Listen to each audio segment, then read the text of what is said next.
अब आगे बढ़ते हैं। पटना में छठ महापर्व की भव्य तैयारी। 550 घाट, 102 गंगा घाट, 63 तालाब और 45 पार्क सजकर तैयार हैं। 550 घाटों पर छठ पूजा की तैयारी बहुत शानदार तरीके से की गई है। सुरक्षा को देखते हुए यहाँ इंतजाम किए गए। एनडीआरएफ, एसडीआरएफ की तैनाती है। घाटों पर मूलभूत सुविधाएं उपलब्ध है।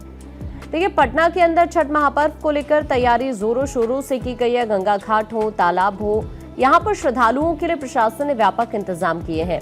550 घाट है, 102 गंगा घाट है, 45 पार्क हैं और 63 तालाब है, जहां पर छठ पूजा की व्यवस्था की गई है। सुरक्षा और आपदा प्रबंधन के लिए विशेष बलों की तैनाती की गई है।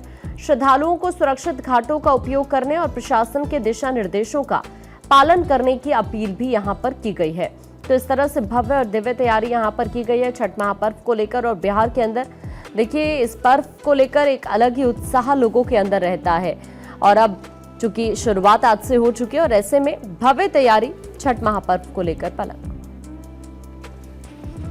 अगर हम बात करें न सिर्फ बल्कि पटना की, बल्कि दिल्ली में भी पूरी तैयारियां की जा रही हैं। यमुना की साफ सफाई हो रही है और कोशिश ये की जा रही है कि इस बार भव्य तरीके से छठ महापर्व को दिल्ली में भी मनाया जाए।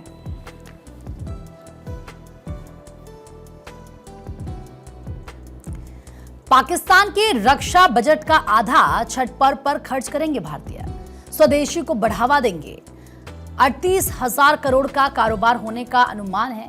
15 करोड़ श्रद्धालु के शामिल होने का अनुमान है। कुटीर उद्योगों को मजबूती मिल रही है।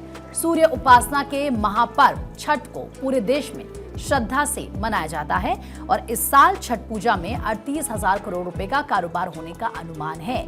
ये पर्व स्वदेशी को बढ़ावा देता है और स्थानीय उत्पादकों को सीधा लाभ पहुंचाता है। दिल्ली में ही अगर हम बात करें, देखिए किस तरीके से 6,000 करोड़ रुपए का व्यापार होने की उम्मीद है सिर्फ दिल्ली की बात करें, और इससे कुटीर उद्योगों को भी मजबूती मिल रही है। तो छठ पर्व में ये कहा जा रहा है कि करीब 38,000 करोड़ का कारोबार होगा। स्वदेशी को बढ़ावा इससे मिलेगा। देखिए, वैसे भी छठ की जब बात करते हैं तो ये कहा जाता है कि आस्था का महापर्व है। ये प्रकृति का पर्व है। प्रकृति की पूजा इसमें की जाती है। भगवान भास्कर की पूजा की जाती है और ऐसे में तैयारियां की गई हैं। अच्छा खासा बजट खर्च होगा, यानी कि 38,000 करोड़ का कारोबार होगा। ये कहा जा रहा है इस बार छठ पर्व में, यानी कि पाकिस्तान के रक्षा बजट का आधा भारतीय छठ पर्व पर खर्च करेंगे।